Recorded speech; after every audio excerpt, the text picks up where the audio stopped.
Tatamskat na ka kiyaw ni maganak. I'd like to remember my 6 sisters that went to the spirit world. They were with us, and all of us were in the residential school. There was 8 of us girls. They're in the spirit world now, watching over us, and they left us too long, and they left big families, grandchildren, great grandchildren, eh? So there's only the 2 of us left, me and my sister Louisa. And I was in a residential school. My name was Maria Horse, and my number was number 69.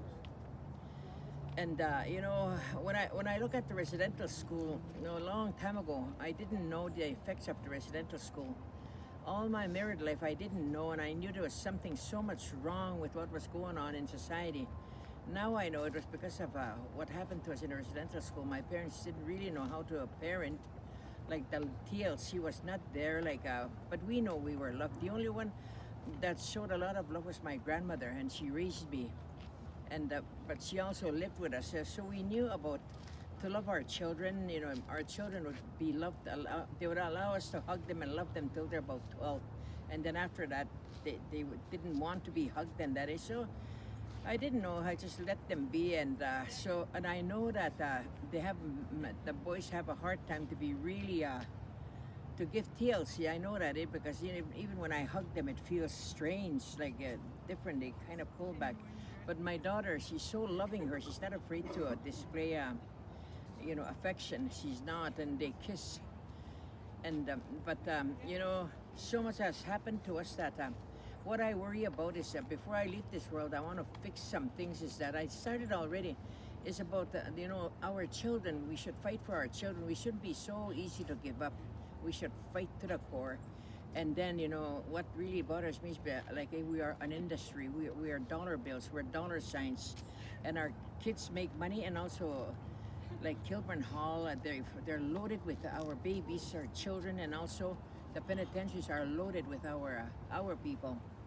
And all we get is we're just ripped off in life. We don't get enough money for healing. We need a lot of healing centers. We need treatment centers for our children, but they got to be culturally appropriate. Everything has to be culturally appropriate. And I want to encourage people to learn the language. Don't be afraid to speak your language. Every time I spoke Cree, you'd get a slap in a residential school.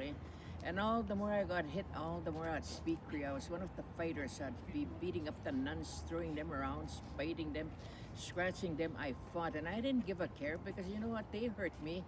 So I fought back, but I come out of there with a great education. And I spent a lot of time there, but I looked after kids, clean up the place, I would peel potatoes, that's what I was good for, But today I got a lot of common sense, and I teach myself things. So, it's easy to learn things, and the language is so easy to learn.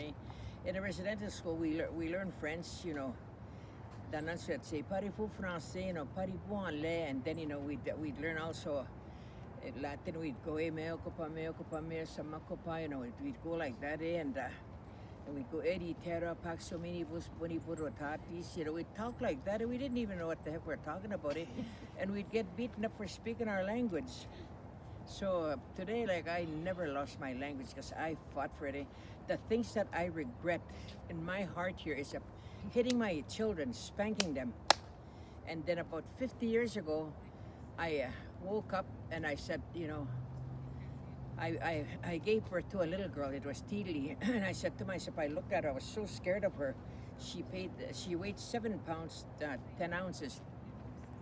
And she was born 7:10 in the morning. And she was born in 1970. And she was the 7th child born from my body. And she was the 7th child delivered by the doctor that morning.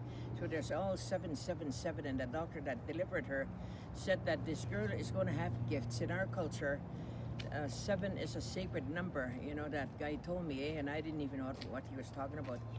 And so I promised that I'd never ever hit my daughter. So that promise became a reality. I never hit her. But because I taught the boys how to hit, so they would hit her. But also she fought back. She'd fight. She didn't let the boys get the best of her.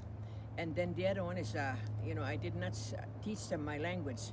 I didn't have enough brains to teach my children the language. I regret that one, hitting them and that. And then the other thing is, like, I didn't know what was happening to us. I never really explained to them that what the residential school did to us.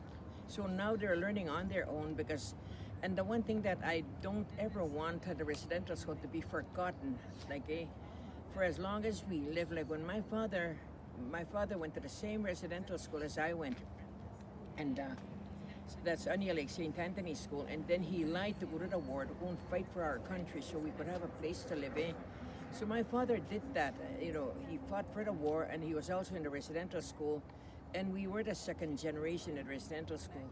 And my older sister Lena is the third generation, and we're all of us are messed up, one way or another. We're all messed up, and our grandchildren are suffering, and at least my grandchildren, some of them are suffering. They don't talk to us, and it's so sad because that's because of all what happened to us at a residential school. But me, I correct it.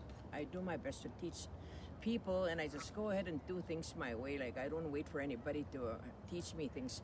I go looking. And also the ceremonies. Go to ceremonies. The ceremonies are free. Don't be afraid to go to the sweat. We were never allowed as a Cree woman to sweat, But because of the residential school, what happened to us and what happened to us in society? Like, you go to a sweat, all it does is it cleans you out, it empowers you, and it makes you feel good. That's what it does, And the worst thing that's ever going to happen is for all of us to get well. Watch out. We're here to stay. And we are getting well through ceremonies. And I encourage my children, my grandchildren, to go to ceremonies. And I tell my children, change something. The circle, stop drinking. Don't drink. And that's the other thing I regret was I took a drink. One drink I did, and I got drunk once in my whole life. And that was the first and the last time I ever got drunk. And but I didn't care to drink. I was never really to want to drink, But it was so easy for me to drink because my husband liked his drinks. He suffered from alcoholism, and he sobered up when he was 35 years old. And then from then on, good things happened to us, and we both started to work for. No matter where we landed, we'd work in a community to help the community get better.